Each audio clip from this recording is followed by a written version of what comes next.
Si vous êtes fatigué de crier sur vos enfants, si vous avez l'impression de ne pas être la mère ou le père que vous avez toujours rêvé d'être, si vous rêvez de relations familiales plus apaisées, plus sereines, si vous cherchez l'équilibre entre fermeté et bienveillance, sans basculer ni dans l'autoritarisme ni dans le laxisme, alors j'ai quelque chose à vous proposer. Les jeudis soirs, du 16 mai au 27 juin, j'organise un atelier de parents en ligne, en tout petit groupe. Durant 7 semaines consécutives, je partagerai avec vous tous les outils de la discipline positive qui m'ont moi-même aidé à la fois à dépasser mon tempérament colérique et aussi à établir des relations plus saines et apaisées avec mes enfants. Nous ferons des jeux de rôle pour tester ces outils et voir ce qui vous convient. Nous réfléchirons ensemble pour trouver des solutions à vos problèmes parentaux et nous nous encouragerons mutuellement tout au long de ce parcours. Tout se passe sur Zoom. Vous pouvez donc participer à l'atelier tranquillement depuis chez vous sans payer une babysitter. C'est parfait pour les parents solos qui n'ont pas forcément un relais facile à la maison. Et pour encourager les couples à participer à deux, j'offre l'inscription à l'atelier au deuxième parent. Alors rejoignez-nous vite, les places sont limitées et les inscriptions ne seront possibles que jusqu'au dimanche 5 mai pour nous laisser le temps de vous envoyer votre colis de bienvenue avec tout ce dont vous aurez besoin pour l'atelier. Moi j'espère vous retrouver très vite dans un groupe aussi extraordinaire que ceux des dizaines et des dizaines de parents qui ont déjà participé à des ateliers comme celui-ci et qui en sont tous sortis tellement plus sereins. C'est simple, on a un taux de satisfaction de 100%. Toutes les infos sont sur la page d'inscription de l'atelier que vous retrouverez dans les notes de votre épisode. Alors bonne écoute et à très bientôt.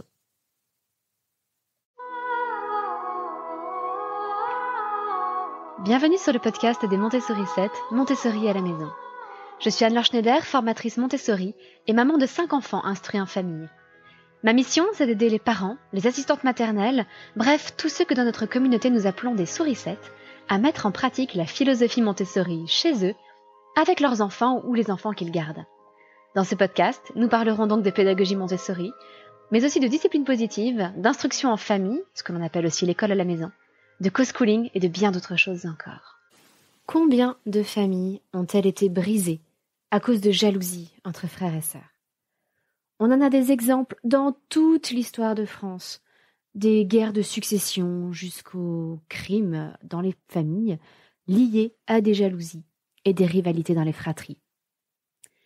Mais tout simplement autour de nous, je crois que nous connaissons tous des exemples de familles qui se déchirent, souvent au moment des mariages et des successions, parce que ce sont là que des jalousies qui étaient parfois enfouies depuis des dizaines d'années ressurgissent et divisent les gens.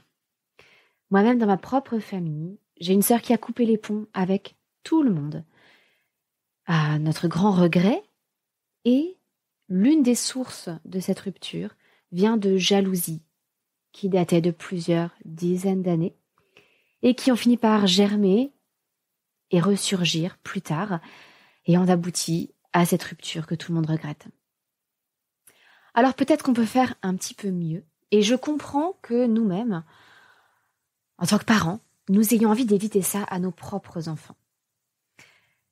Aujourd'hui, je voudrais donc partager avec vous à la fois quelques explications psychologiques sur, entre autres, l'impact du rang de naissance sur nos enfants, mais aussi, parce que c'est bien beau de comprendre le problème, mais aussi des solutions et des outils qui vont vous aider et vous permettre de favoriser de meilleures relations dans votre fratrie, des outils qui nous ont nous-mêmes et qui nous aident encore beaucoup au quotidien avec notre propre famille qui est une famille nombreuse. Et puis, je suis même allée jusqu'au bout de mes recherches pour ce podcast et j'ai sondé nos propres enfants pour avoir leur vision des choses et pour leur demander comment ils se sentaient dans leur fratrie et ce qui les aidait à trouver pleinement leur place, sans jalousie ni rivalité. Et comme ils ont l'habitude d'être très francs avec nous, ils ne m'ont pas déçu, ils m'ont donné beaucoup d'idées que je vais pouvoir partager maintenant avec vous et j'espère que leurs conseils et les outils que je voudrais vous transmettre vous aideront à obtenir des relations de famille beaucoup plus apaisées. Quand on cherche à éviter les jalousies entre frères et sœurs, notre réflexe de base, c'est de pratiquer une égalité absolue. Tout le monde a droit exactement à la même chose. Quand j'étais petite et qu'il y avait des fraises au dessert, ma maman comptait les fraises en les distribuant. afin que chacun reçoive exactement la même chose. En fait, c'était totalement inutile, parce que même si factuellement, chaque enfant est traité exactement de la même façon, ce qui compte, c'est la perception subjective de chaque enfant. Comment il a l'impression d'être traité. En plus, ça n'est pas du tout équitable, hein. Est-ce qu'au fond, il est normal de donner, par exemple, autant de pâtes à la bolognaise à un enfant de 3 ans qu'à un adolescent de 17 ans? Bien sûr que non. Ils n'ont pas les mêmes besoins. Et puis, pour en revenir au comptage des fraises, de toute façon, il faut être franc, on ne peut pas pratiquer une égalité parfaite. Comme le dit ma fille, de toute façon, les fraises ne font pas toutes la même taille. Donc l'idée va être de privilégier l'équité et pas l'égalité. Comme je vous le disais, tout va reposer sur, une bonne partie de notre travail va reposer sur le rang de naissance de nos enfants. Parce que ce rang de naissance a un impact très fort sur la perception que les enfants ont de leur rôle dans la famille, de la façon dont ils sont aimés, valorisés, reconnus. Donc je vais aborder vraiment les outils que je vais vous proposer, tranche d'âge par tranche d'âge. Quand je dis tranche d'âge, je veux dire suivant le rang de naissance. Les aînés, les enfants du milieu et les petits derniers. Alors quand je dis les aînés, il peut y en avoir plusieurs, surtout dans une famille nombreuse, surtout s'il y a l'aîné des garçons et l'aîné des filles. Tout ça rentre en ligne de compte, mais vous allez sûrement reconnaître qui dans votre famille est un aîné. Jusqu'où vont les aînés dans votre famille. Les aînés ont souvent plus de responsabilités, mais aussi souvent plus de droits. Ils ont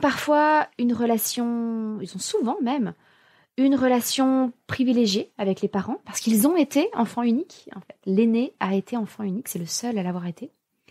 Et en même temps, les aînés peuvent en avoir marre et avoir envie de plus de liberté, comme leurs frères et sœurs.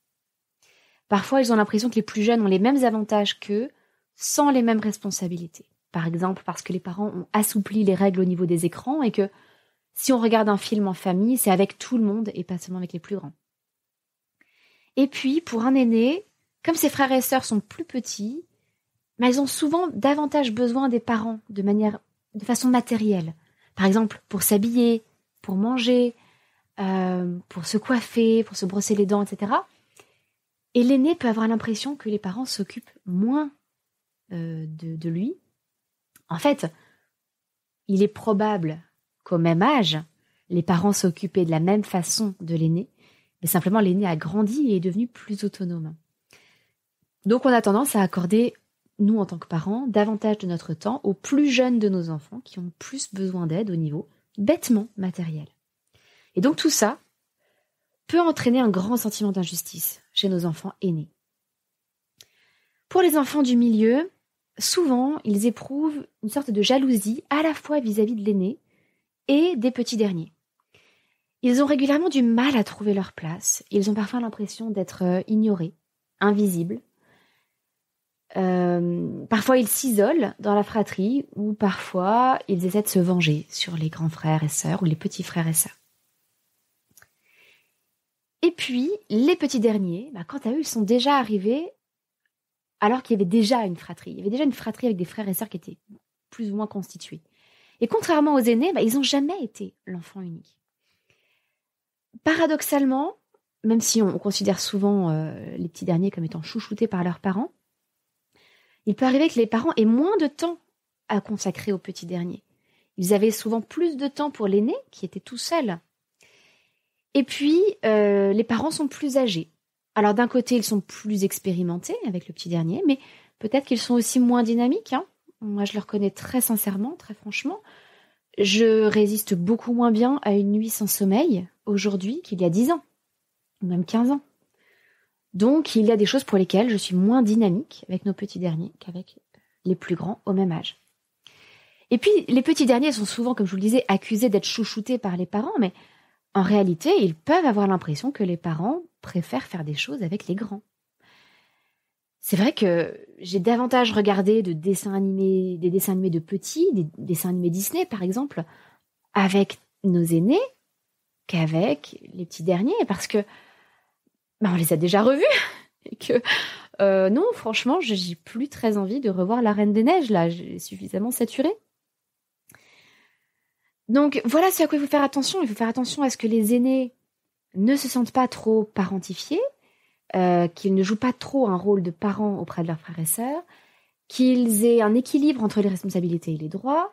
Il va falloir qu'ils trouvent leur place et qu'ils apprennent aussi à s'amuser. Les enfants du milieu, il faut vraiment leur donner toute leur place, leur montrer qu'ils comptent, à la fois pour nous, parents, mais aussi pour leurs frères et sœurs. Il faut vraiment leur trouver une juste place. Et peut-être qu'il va falloir en faire un peu plus pour eux, pour leur donner l'impression qu'on les voit, qu'on les considère, qu'on les valorise. Parce que leur estime d'eux-mêmes a pu sans doute souffrir par le passé. Et puis pour les petits derniers, eh bien, là aussi, il va falloir trouver un équilibre entre, évidemment, plus de temps qu'on leur consacre sur des tâches matérielles, parce qu'ils sont plus jeunes, mais est-ce qu'on leur consacre aussi du temps pour des choses qui relèvent du plaisir, le jeu, les films en famille, etc. Et comprendre qu'ils ne sont peut-être pas forcément chouchoutés, et donc les aider à trouver leur place dans la fratrie, en évitant les jalousies des plus grands, sans pour autant ignorer les plus jeunes non plus. Alors voilà, comme je vous le disais, j'ai sondé nos propres enfants et voici apparemment ce qui fonctionne, en tout cas pour nous dans notre famille. Mais aussi, j'ai retrouvé beaucoup de choses qui fonctionnent aussi pour des dizaines de familles que j'ai accompagnées en atelier de parents. Pour les aînés, je pense qu'il est extrêmement important qu'ils ne soient pas les seuls à avoir une responsabilité. Il est évident qu'on ne peut pas demander les mêmes choses à un adolescent par exemple de 15 ans et à un jeune enfant de 6 ans. Mais il est important que tout le monde ait une responsabilité, que chacun contribue au service de la famille à sa mesure. Et parfois, ce qui a fait du bien à notre aîné s'amuse avec des jeunes de son âge. Peut-être qu'il part faire du scoutisme, qu'il part camper tout le week-end. Il participe aussi pendant les vacances aux activités d'une association qui organise des sorties entre jeunes. Donc il est parti faire un laser game avec d'autres ados. Et pendant ce temps-là, nous avons continué à vivre notre vie et surtout, nous avons continué à faire des grandes tâches pour la famille tout entière. Par exemple, nous avons fait un grand service de bois parce que nous nous chauffons essentiellement au bois, donc il faut régulièrement rentrer du bois dans la maison pour qu'il finisse de sécher et puis pour pouvoir alimenter notre insert. Donc on va faire un grand service de bois sans lui. Et ça lui montre que lui aussi, il a le droit de s'amuser, sans contrepartie, sans avoir fait un service pour toute la famille avant. Alors c'est évident que sans notre grand ado de 14 ans, le service de bois prend un peu plus de temps, mais c'est une bonne chose qu'il puisse prendre ses moments de plaisir et de détente sans responsabilité. Lorsqu'il est parti au laser game, il n'avait aucune responsabilité et ça lui faisait un bien fou. L'autre chose, c'est que surtout dans les familles nombreuses, il est très important d'éviter de parentifier les grands. C'est une tendance totalement naturelle parce que, effectivement, quand on a une famille nombreuse, il y a de la fatigue et il est normal, vraiment, il est normal que chacun rende service dans une famille. Je pense que ça développe plein de bonnes choses pour tout le monde. Et donc, il est naturel de vouloir demander aux aînés de surveiller les plus jeunes ou de faire des choses pour les plus jeunes, les aider à mettre leurs chaussures, voire même, quand il y a des bébés, demander à un grand de changer la couche ou lui donner à manger.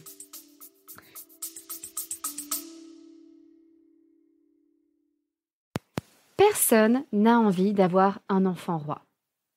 Et personne n'a envie non plus d'avoir un enfant complètement éteint et soumis parce qu'on l'aurait dressé à coups de claques ou de fessées. La grande difficulté de notre tâche de parents, c'est d'équilibrer la fermeté et la bienveillance sans jamais basculer ni dans l'autoritarisme ni dans le laxisme. Eh bien, c'est justement pour vous aider à retrouver cet équilibre entre fermeté et bienveillance que je vous invite aujourd'hui à participer à notre atelier de parents en ligne qui se déroulera sur Zoom du 16 mai au 27 juin prochain. Durant ces 7 séances, nous allons apprendre à poser un cadre dans toute la famille. Nous allons travailler sur ces notions de fermeté et de bienveillance, sur ce qui nous amène à plus de fermeté, ce qui nous amène à plus de bienveillance, pour essayer d'être les deux à la fois. Et non pas de basculer entre le matin et l'après-midi, où on va être ferme le matin et beaucoup trop bienveillant l'après-midi. Et on va aussi apprendre à nous ressourcer.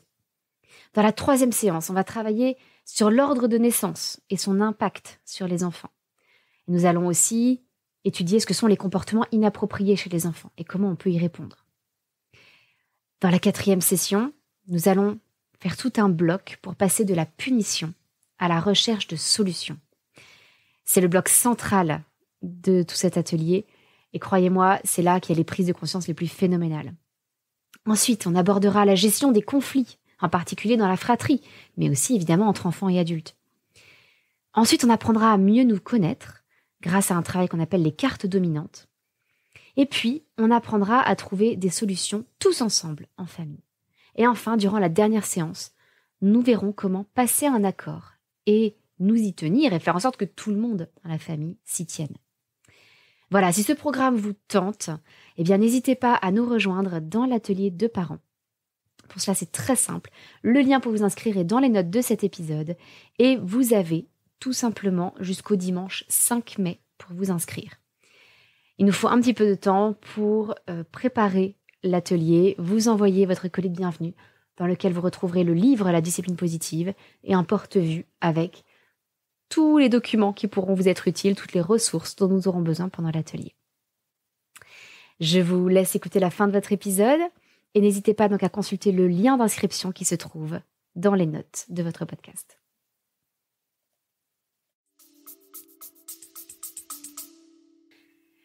Je comprends parfaitement cette tendance et si c'est votre cas, il n'y a aucun jugement de ma part.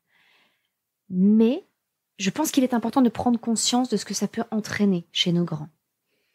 Et une bonne solution, à mon sens, est d'adopter un système avec des services de base que vous allez attendre de votre aîné et des services plus exceptionnels.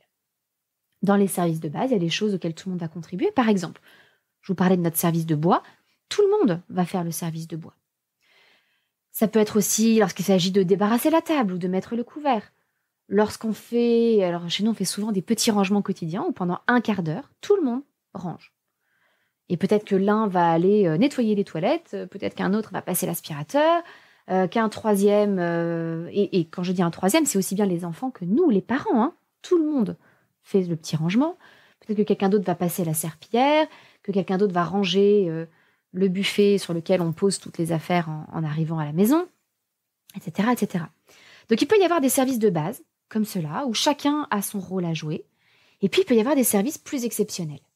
Par exemple, il nous est arrivé plusieurs fois, lors de grands repas de famille, où j'avoue qu'on était assez épuisés, mon mari et moi-même, d'avoir fait un grand ménage, d'avoir une grande table, d'avoir préparé un repas qui est conséquent.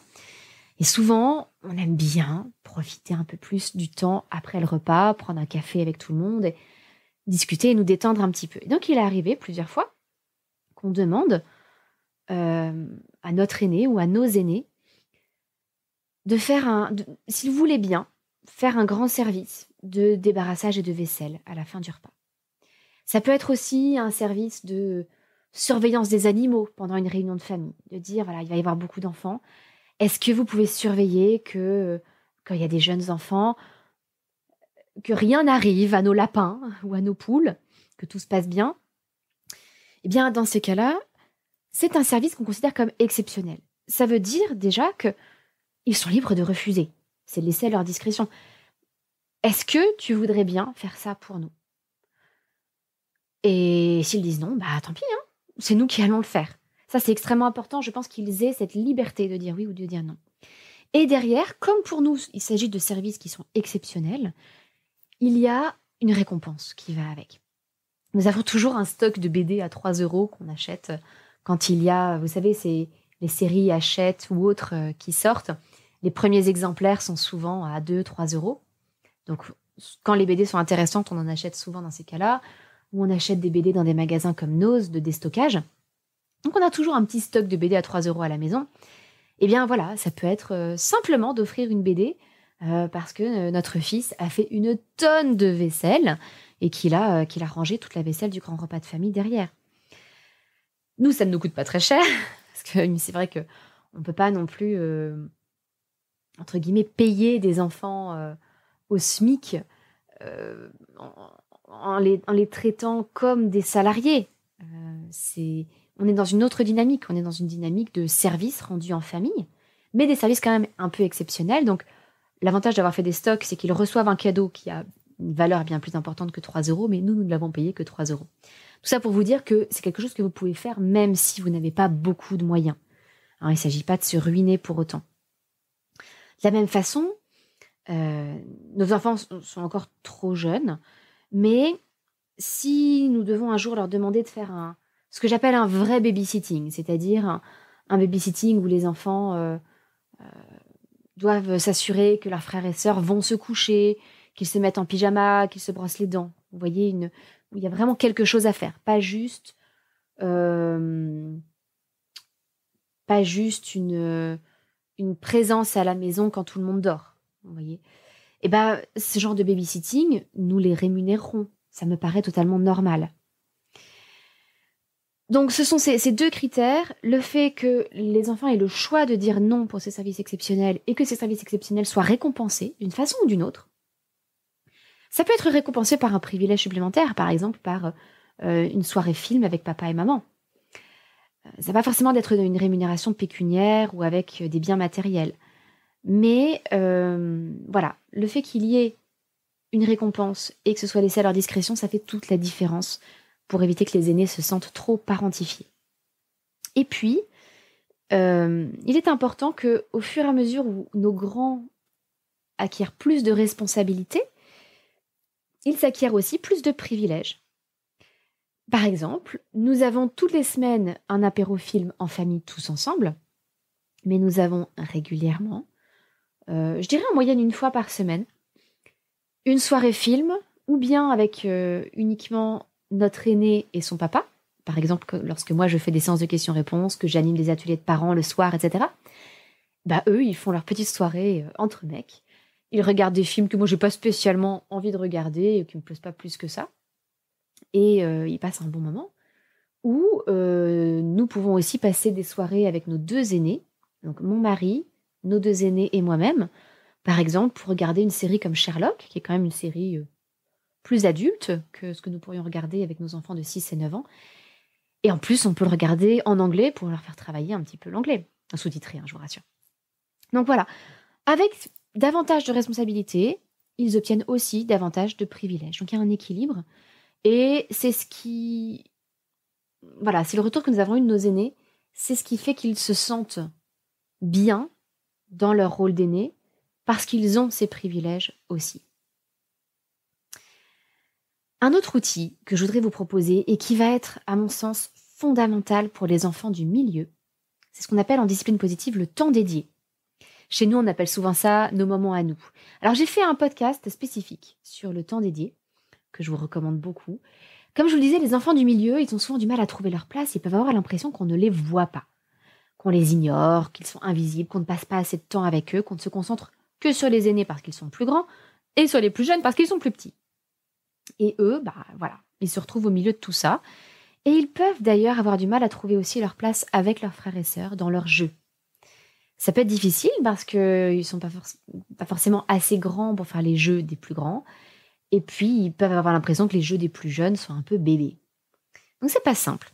Et en même temps, ils ont une place intéressante. Moi, je vois bien avec Stanislas, qui est vraiment notre enfant du milieu.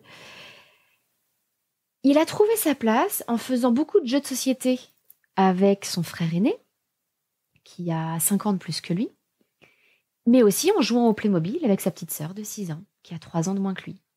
Donc il a un équilibre comme ça, où il se retrouve à faire des choses de grands, faire des choses de petits. Il a aussi quelque part le meilleur des deux mondes. Mais il est important de montrer par des temps dédiés, par des moments spécifiques qu'on va passer en tête-à-tête avec nos enfants du milieu, combien ils sont importants pour nous. Le temps dédié, en plus, c'est vraiment l'outil le plus équitable de tous. J'ai bien équitable et pas égalitaire, parce que c'est un outil qui est complètement individualisé en fonction de l'enfant. Avec les plus jeunes, on peut se fixer 10 minutes par jour de temps dédié. où on va faire, par exemple, ce que l'enfant veut qu'on fasse. L'avantage, c'est que c'est l'enfant qui décide. Il y a une grande satisfaction pour l'enfant à voir qu'on peut rentrer dans son univers. Il nous fait rentrer dans son univers. Il partage avec nous quelque chose qu'il aime faire. Ça peut être aussi bien un bricolage créatif qu'un petit bout de jeu de société ou un petit temps de Playmobil où on joue à la poupée, où on va taper dans le ballon dehors. Ça peut être plein de choses. On prend le vélo pendant 10 minutes. Ça peut être plein de choses comme ça. Mais c'est complètement individualisé, à la fois au niveau de la durée et au niveau de l'activité choisie. C'est-à-dire qu'avec les plus jeunes, comme je vous le disais, on peut prendre un temps de 10 minutes par jour. Et avec des plus grands, qui aiment bien souvent faire des activités un peu plus longues et qui ont davantage de recul par rapport au temps qui passe, eh bien, on peut choisir de passer un moment d'1 heure avec eux chaque semaine, par exemple. Ou même une après-midi par mois, où on va aller faire quelque chose de spécial avec un plus grand. Ça peut être, je sais pas, une après-midi shopping ou une soirée jeu dans un club de jeu. Ça peut être, je ne sais pas moi, une grande randonnée dans la nature, une balade à vélo. Ça peut être un grand projet que notre enfant veut réaliser, comme construire une cabane. Tout est possible. Mais du coup, vous voyez bien que ça n'est pas comme l'exemple de compter les fraises. On ne donne pas rigoureusement 10 minutes à chaque enfant par jour. Ça peut être le cas, mais on peut aussi adapter en fonction des besoins de chacun. Nous avons par exemple une de nos filles qui, la semaine, n'est pas avec nous parce qu'elle est au collège en horaire aménagé dense. Eh bien, avec elle, c'est plutôt le week-end que nous allons trouver un moment privilégié à passer avec elle. Mais pour les enfants du milieu, voilà, c'est vraiment quelque chose d'idéal parce que c'est une façon de leur montrer que oui, ils ont de l'importance pour nous, une grande importance pour nous.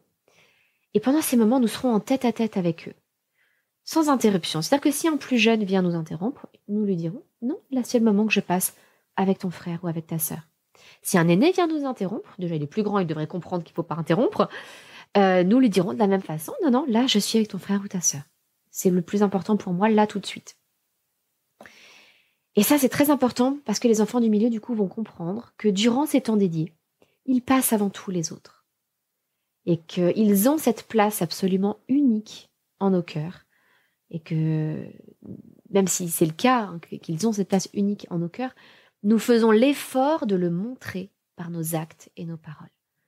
Ce sont des moments où nous allons éteindre le téléphone ou le mettre en silencieux. Ou, encore mieux, si le téléphone sonne, moi j'aime bien décrocher et dire « Alors, je suis désolée, je te rappellerai dans un quart d'heure parce que là, je prends un moment spécialement pour Stanislas, par exemple. » Et alors là, vous pouvez voir leur regard qui s'illumine de se dire « Ah ouais, je suis plus important que le téléphone. Je suis plus important que la copine qui appelle ou... alors si c'est un numéro que vous ne connaissez pas, évidemment ne décrochez pas, mais je suis plus important à ce moment-là que tout le monde. » Donc s'il n'y a qu'un seul outil de discipline positive que vous devez utiliser, vraiment, je vous recommande d'utiliser celui-là, les temps dédiés, parce qu'en plus il nourrit tout le monde, les parents comme les enfants. Ça nous fait du bien à nous aussi en fait, de prendre ces moments de déconnexion où on est en pleine conscience, vraiment, avec chacun de nos enfants. Et puis, il reste les petits derniers. Alors, pour les petits derniers, même si le temps dédié est extrêmement important, je pense qu'il y a 2 choses qui peuvent vraiment les aider. La première, c'est de prendre du temps pour faire des choses de petits. Donc, là encore, ça peut être pendant les temps dédiés. Ça peut aussi être de partager une séance de Blanche-Neige avec eux ou de Pat' Patrouille, de s'intéresser à leurs jeux de petits. Je connais tous les personnages de la Pat' Patrouille. De s'intéresser à ce qu'ils aiment. Récemment, notre petite dernière a fait une liste des cadeaux dont elle rêve pour son anniversaire. Alors, son anniversaire a lieu dans quasiment 5 mois, il y a encore le temps. Mais voilà, elle a fait sa liste, donc je m'y suis intéressée. Elle m'a montré les Playmobil dont elle rêve. Et elle a le temps de changer d'avis, c'est pas le problème. On a pris ce temps ensemble. Je me suis intéressée aux choses de son âge. L'autre aspect très important pour les petits derniers, c'est de leur donner à eux aussi des responsabilités. Encore une fois, à leur mesure. Mais par exemple, Mon mari va quasiment toutes les semaines, avec un ami, faire de l'affouage. Alors, si vous ne connaissez pas le principe de l'affouage, c'est très simple, c'est que les communes qui ont des parcelles de bois proposent parfois à leurs administrés de payer une petite taxe d'affouage pour aller ensuite couper des arbres sur cette parcelle. Les arbres à abattre sont indiqués par un garde forestier. Il s'agit des arbres qui sont en train de mourir, hein. Il s'agit vraiment d'un entretien de la parcelle. Il ne s'agit pas d'une exploitation pour le bois. Et donc les particuliers peuvent comme ça aller faire leur bois sur cette parcelle, tout en contribuant à l'entretien d'une parcelle sur la commune. C'est avantageux pour tout le monde parce que financièrement, on paye très peu pour faire de l'affouage. Et en même temps, la commune est mieux entretenue.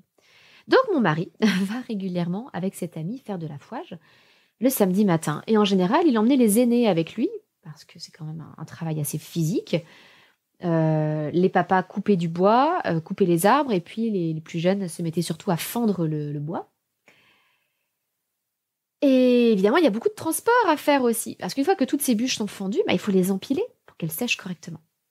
Eh bien, notre petite dernière de 6 ans a tenu la dernière fois à venir couper du bois avec papa. Et elle a participé à sa mesure, hein, évidemment, mais elle a transporté du bois et elle était tellement heureuse déjà d'avoir participé à cette activité avec son papa et puis des copains, parce que les enfants de l'ami en question sont aussi des amis de nos enfants. Donc elle a passé un très bon moment et elle a eu une responsabilité. On lui a confié une responsabilité de grand. Elle a apporté sa contribution à la famille. Donc ça, c'est extrêmement important pour les plus jeunes. Ça peut être des choses toutes simples, comme de mettre le couvert, de mettre les fourchettes, les couteaux et les cuillères à table. Pas plus, pas forcément les assiettes qui sont trop lourdes, pas forcément les verres, mais voilà, des petites choses. Des petites choses à leur mesure. À la fois, ça va rassurer les plus grands qui se disent « Ok, oui, mon petit frère, ma petite sœur est plus jeune. Oui, papa et maman passent plus de temps à l'aider à s'habiller, etc. Mais en même temps, cet enfant participe aussi à sa mesure. Et puis, il a quand même moins de privilèges que moi. Il a moins de responsabilités, moins de privilèges. Donc, en fait, ça vient soigner tout le monde. Et puis, les plus petits, lorsqu'on leur donne des responsabilités, on développe leur autonomie, leur estime d'eux-mêmes. C'est-à-dire qu'ils se sentent capables de faire les choses. Et ça, c'est extrêmement précieux pour leur bon développement aussi. Donc voilà un petit peu pour chaque rang de naissance, tout ce que l'on peut faire. Je vous le récapitule un petit peu. Pour les aînés, essentiellement de s'assurer qu'ils ne soient pas les seuls à avoir une responsabilité. D'avoir des temps où les autres membres de la famille font des services, des responsabilités pour toute la famille et où eux peuvent s'amuser. Éviter de les parentifier en séparant les services de base du quotidien et des services plus exceptionnels pour lesquels ils sont libres de refuser et pour lesquels ils seront récompensés.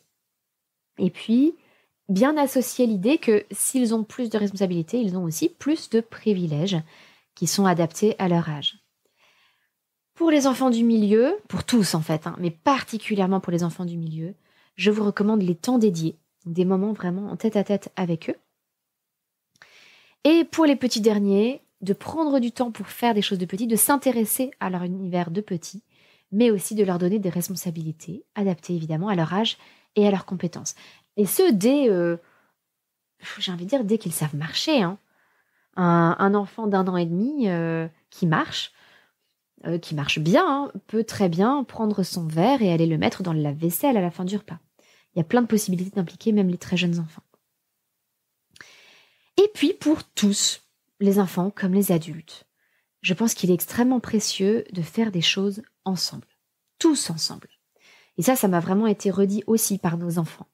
Combien c'était chouette de faire des choses tous ensemble en famille, et combien ça a évité les jalousies. Alors c'est pas toujours simple. C'est-à-dire que je pense qu'il faut à la fois faire des services ou des projets pour toute la famille.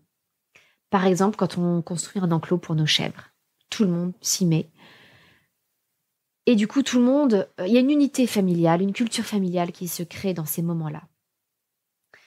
Par exemple, en ce moment, nous sommes en train de faire dans notre jardin un terrain de pétanque ou de mulky, suivant les goûts de chacun. En fait, c'est une petite portion qu'on recouvre de sable. Et chaque fois qu'on part en balade ou qu'on va simplement juste autour de la maison, on récupère des cailloux pour faire la bordure du terrain de pétanque. Et tout le monde y participe et la bordure avance bien. On a presque 2 côtés de fées sur 4.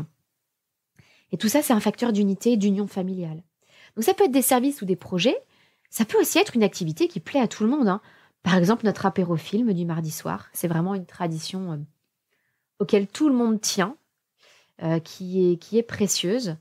Et comme je vous le disais, même si notre grande fille n'est pas avec nous le mardi soir pendant les semaines scolaires, elle fait son apéro-film de son côté. Et puis le week-end, on fait régulièrement des soirées pizza-film pour rattraper un peu le coup. Mais vous voyez à quel point elle tenait à cette tradition pour que même si elle n'est pas à la maison, elle ait envie de poursuivre quand même cette tradition de l'apéro-film en famille. Sinon, on peut aussi faire un jeu de société tous ensemble. Alors, si on fait un jeu de société, on essaie de faire en sorte que ce soit quelque chose qui plaise à tout le monde, ce qui n'est pas toujours évident parce qu'on est 6 quand même dans l'affaire, ou alors de sortir 2 ou 3 jeux de société successifs avec des parties plus courtes, mais pour s'assurer que tout le monde a eu au moins un jeu qu'il aime particulièrement. Tout ça, ça va contribuer à apaiser les jalousies, les rancœurs entre enfants, entre frères et sœurs, et à créer des meilleures relations dans la famille. Mais je voudrais aussi terminer en vous faisant déculpabiliser peut-être. Je dis ça en particulier pour les parents, comme les miens, qui ont assisté un peu impuissants à des ruptures familiales entre certains de leurs enfants. Au bout du compte, chaque enfant est responsable de son propre ressenti vis-à-vis de ses frères et sœurs. C'est-à-dire que nous pouvons faire beaucoup, nous parents, pour éviter les jalousies, pour prévenir les crises familiales, mais nous ne pourrons jamais tout empêcher. Et à la fin du compte, nos enfants ont leur liberté, et s'ils choisissent, à un moment donné, de s'abandonner à la jalousie, au ressentiment, eh bien, ça reste leur responsabilité. Notre responsabilité de parents n'est pas de faire en sorte que ça n'arrive pas. Ça n'est pas, ça ne dépend pas intégralement de nous. Nous pouvons faire tout ce que nous pouvons pour l'éviter. Mais de façon ultime, ce sont nos enfants qui sont responsables de leurs émotions, de leurs ressentis et des choix qu'ils feront éventuellement plus tard, de se séparer, de couper les ponts avec certains membres de leur famille. Donc voilà, désolée de finir sur une note un peu plus triste, mais en même temps une note peut-être déculpabilisante. C'est toujours difficile de se dire que nos enfants ont leur liberté, mais oui, ce sont des petites personnes qui font leurs propres choix, même si parfois nous aimerions qu'ils en fassent d'autres. Voilà, c'est tout pour aujourd'hui. J'espère que ça vous aura donné envie de passer des meilleurs moments tous ensemble, parce que tout ce que je vous ai proposé sont des moments agréables, que ce soit les services partagés, les temps dédiés, etc. Ce sont des bons moments en famille qui créent des bons souvenirs. Et j'espère que vous ferez toutes ces expériences, vous aussi, avec vos propres enfants, que ça vous donnera peut-être l'envie aussi de découvrir, qui sait, d'autres outils de discipline positive. Voilà, c'est tout pour aujourd'hui. Je vous souhaite une excellente semaine et je vous retrouve mardi prochain pour un nouvel épisode du podcast. À très bientôt, votre petite sourisette, Anne-Laure.